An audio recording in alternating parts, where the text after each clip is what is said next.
Hello guys, welcome to my channel SBR রান্নাঘর। আজকে আপনাদের সঙ্গে নতুন একটি ব্লগ ভিডিও নিয়ে হাজির হলাম। আশা করছি ভিডিওটা ভালো লাগবে, আর ভালো লাগলে কিন্তু লাইক কমেন্ট শেয়ার অবশ্যই করতে হবে। সকাল থেকে ব্লগটা শুরু করছি। তো সকালবেলার কাজ বাজ প্রথমেই সেরে নিচ্ছি। হাজব্যান্ডকে লাঞ্চে ভাত দিয়ে দিতে হবে, তো ওই জন্য ভাত বসিয়ে দিয়েছি। আর চিকেন কারি করা আছে ফ্রিজে, সেগুলোই গরম করে দিয়ে দিব। এদিক থেকে রাত্রের যে বাসনগুলো ছিল সেগুলো ধুয়ে নিচ্ছি। সারাটা দিন স্বামী সন্তান আর সংসারের কাজগুলো আমার নিজে হাতে করতে অনেক বেশি ভালো লাগে। আমার নিজের কাজগুলো নিজে করে নিজের সংসারটা নিজের মতো করে গুছিয়ে রাখতে সব থেকে বেশি আত্মতৃপ্তি পাই। কথায় আছে সংসার সুখের হয় রমণীর গুণে। আমার কাছে কিন্তু এই কথাটা একেবারে চিরন্তন সত্য মনে হয়। কারণ আমি সংসারে ঢুকে আমার নিজেকে দিয়ে বুঝেছি সংসারটার সুখ কিন্তু সম্পূর্ণই থাকে স্ত্রীর হাতে। স্বামী তো সারাটা দিন বাইরে থাকে, বাইরে কাজ করে সে সংসারের সমস্ত চাহিদা পূরণে ব্যস্ত থাকে, কিন্তু সংসারের যে সুখের চাবিকাঠি সেটা কিন্তু একটা স্ত্রীর হাতেই থাকে। নিজের সংসারে ঠিক যতটুকু আছে সেটা নিয়েই সুখে থাকা, আর সেটা দিয়ে পরিবারের সবাইকে সুখে রাখা, পরিবারের সমস্ত কিছু হ্যান্ডেল করা, আর নিজের সংসার আর সংসারের কাজগুলোকে মন প্রাণ দিয়ে ভালোবাসা, এইসব কিছুর মধ্যেই কিন্তু স্বর্গীয় সুখ আছে। সেটা যদি একটি নারী উপলব্ধি করতে পারে তাহলে সেই সংসারের থেকে আর সুখের সংসার হতেই পারে না। আমার কাছেও আমার সংসারটা আমার স্বর্গ, আর এই স্বর্গে আমি আমার প্রাণ পাখিদের নিয়ে ভগবানের আশীর্বাদে আর আপনাদের ভালোবাসায় অনেক ভালো আছি। বকবক করতে করতে আমি আমার কাজগুলোই বলতে ভুলে গেলাম। সকালবেলা কিন্তু বেশ অনেকটাই সকালে উঠেছি, প্রায় 7টারও আগে উঠেছি। আমি উঠে হাজব্যান্ডের জন্য রুটি করে তাকে খেতে দিয়েছিলাম ব্রেকফাস্টে, আবার লাঞ্চ বক্স গুছিয়ে দিয়েছি। এরপর মামনি উঠে গেছে, বাবাই উঠে গেছে, ওরা উঠেছে। যেহেতু শনিবার ছিল, স্কুল বন্ধ, তাই স্কুলে যাওয়ার ঝামেলা ছিল না। তাই সকাল সকালই কাপড়গুলো ধুয়ে নিলাম, ধুয়ে আবার ছাদে শুকাতেও দিতে এসেছি। তার এক ফাঁকে কিন্তু বাবাইকে আর মামনিটাকে নিয়ে ব্রেকফাস্টও সেরে নিলাম। এখন কাপড়গুলো ছাদে মেলে দিয়ে তারপরে ঘরের কাজগুলো করব।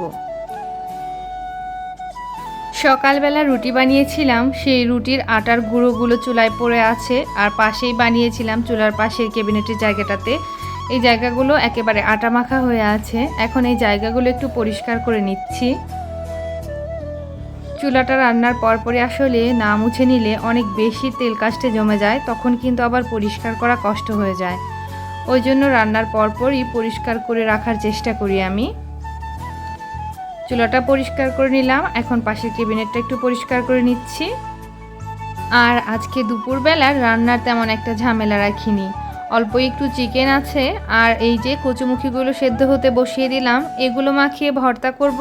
আর চিকেন দিয়েই দুই মা ব্যাটার খাওয়া বেশ ভালোই হয়ে যাবে।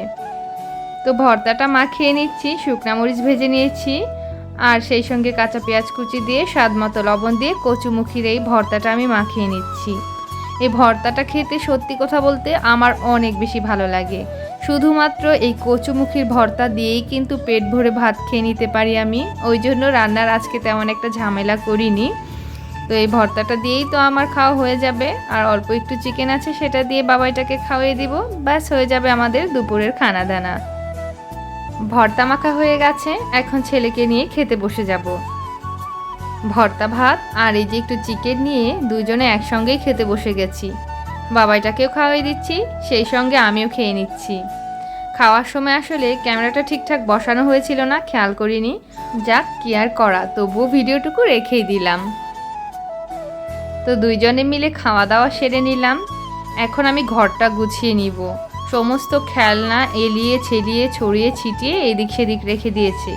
এগুলো প্রত্যেকটা দিন কতবার যে গোছাতে হয় আর নামাতে হয় তার কোনো ইয়ত্তা নেই। দুজন মিলে খেলাধুলা করে সারা ঘর একেবারে ছড়িয়ে ছিটিয়ে রাখে। খেলনাগুলো সবগুলো তুলে নিলাম, আর এখন কিছু কাপড় ছিল এগুলো গুছিয়ে নিচ্ছি। গুছিয়ে দুই ঘরের দুইটা বিছানা একটু গুছিয়ে ঘরটা আজকে হালকা একটু ঝাড়ু দিয়ে রাখবো, আজকে আর ঘর মুছবো না। কাপড়গুলো গুছিয়ে উঠিয়ে এই রুমটা বিছানা টিছানা মোটামুটি গুছিয়ে নিলাম। এখন আরেকটা বেডরুমের বিছানাটাও এলোমেলো হয়ে আছে, এটাও পরিষ্কার করে নিব। আসলে একা হাতে কাজ করি তো কোনো কিছু টাইম মেনটেন করে করা হয় না। কাজ করতে আমার ভালো লাগে, কিন্তু বাচ্চা কাচ্চা নিয়ে সময় আসলে ওইভাবে পাওয়া হয় না। ওই জন্য যখন যেটা পারি সেই সময় কাজটা সেরে নিই। সকাল দিকে বিছানাগুলো গোছানোর কথা, বাট ওই সময়টাতে হয়েই ওঠেনি। ওই জন্য একেবারে দুপুরের খাওয়া দাওয়া শেষে শেষ বেলায় আমি বিছানাপত্র ঘরদোর গুছিয়ে নিলাম। এখন বিকেলবেলার নাস্তা বানানোর পালা। ফ্রিজে কিছু সমোচার শীট তৈরি করে রেখেছিলাম, আর এই সমোচাগুলোই আজকে বানিয়ে বিকেলের নাস্তায় দিব। ওর বাবা অফিস থেকে আসতে আসতে এই নাস্তাটা পেলে কিন্তু অনেক খুশি হবে। আমার হাতের এই সমোচাটা ওর বাবা অনেক পছন্দ করে। সমোচার একেবারে পাতলা ফিনফিনে শীট আর সমোচার ভেতরের পুর, এই সব কিছু আমি কিভাবে তৈরি করি এই ভিডিওটি দেখতে চাইলে অবশ্যই ভিডিও শেষে ইন্ড স্ক্রিনে দেওয়া থাকবে, ভিডিওটা ওপেন করে দেখে নেবেন। আমার এখানে প্রথম সমোচার ভাঁজ টানাটা কিন্তু হয়ে গেল। দেখতে কিন্তু একেবারে ত্রিকোণাই হয়েছে। এভাবে করে সবগুলো সমোচা ভাঁজ টেনে নিয়েছি আমি। এখন গরম তেলে এক এক করে দিয়ে দিলাম। এগুলোকে লাল লাল করে ভেজে তুলে নিয়েছি। আর ভাজতে ভাজতেই দেখি আমার হাজব্যান্ডও অফিস থেকে চলে এসেছে। এরপর সস শসা কুচি দিয়ে খেতে দিয়েছিলাম, আমরা সবাই মিলে খেলাম।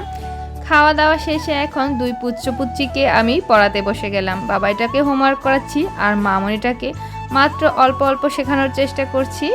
তো এই ছিল আজকের আমার সারাদিনের ব্লগটা। ভিডিও কেমন লাগলো অবশ্যই কমেন্টে জানাবেন। আজকের ব্লগটা তবে এখানেই শেষ করছি। সবাই ভালো থাকবেন, সুস্থ থাকবেন, টাটা।